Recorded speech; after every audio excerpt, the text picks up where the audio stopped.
It started with a blurry cell phone video.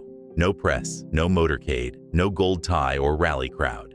Just a cold winter morning in Cleveland, Ohio, and a man in a dark overcoat entering a homeless shelter before sunrise.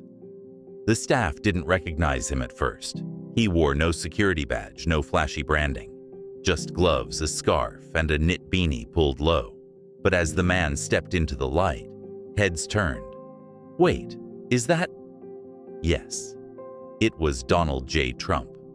The shelter was the Haven Center, a local nonprofit that had been operating for years with little publicity and even less funding. They served breakfast, offered showers, and helped with placement for those willing to get back on their feet.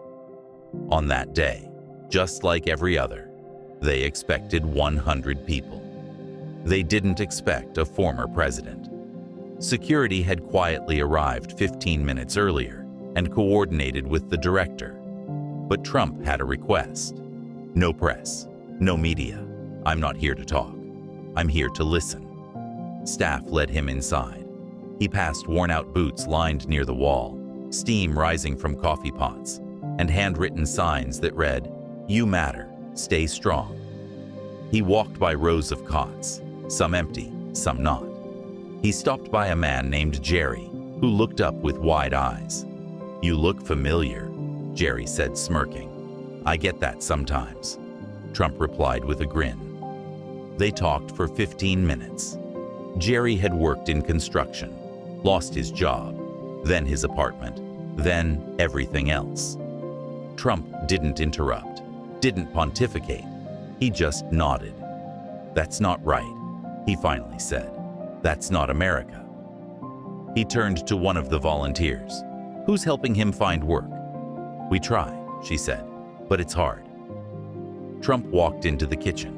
He asked to help serve eggs. The staff didn't know what to say until he picked up a ladle and started pouring scrambled eggs into trays. He didn't say much, just served.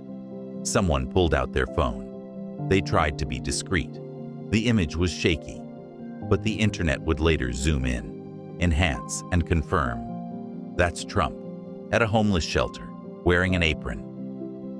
Later, outside the building, he shook hands with every volunteer, thanked them by name. One woman, Carla, a 62-year-old retired nurse, said, "I never thought I'd see you here." "Neither did I," Trump replied, "but maybe I should have come sooner." He didn't give a speech, didn't post about it on Truth Social, didn't hold a press conference. He got back in the SUV and left. No headlines, no entourage, just silence. But 2 days later, that video surfaced. Less than 30 seconds, posted anonymously. It showed Trump handing food to a man, wearing 3 jackets and saying, "Hang in there, you're not invisible." The clip exploded. News outlets tried to confirm it. The shelter wouldn't comment. But the internet did. Is this real? Why hasn't this been aired? Whatever your politics, this hits different. Eventually, a local journalist pieced it together, confirmed the visit, even got a copy of the visitor log with Trump's name signed clearly at 6:15 a.m. He had come early, left before 9. No campaign, no film crew, just a visit. When asked why he went, Trump responded later in a private roundtable.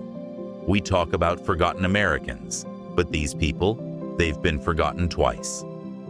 The shelter later received a donation, quietly, anonymously, enough to fund 6 months of food, 3 new beds, and a job training program named The Second Shift.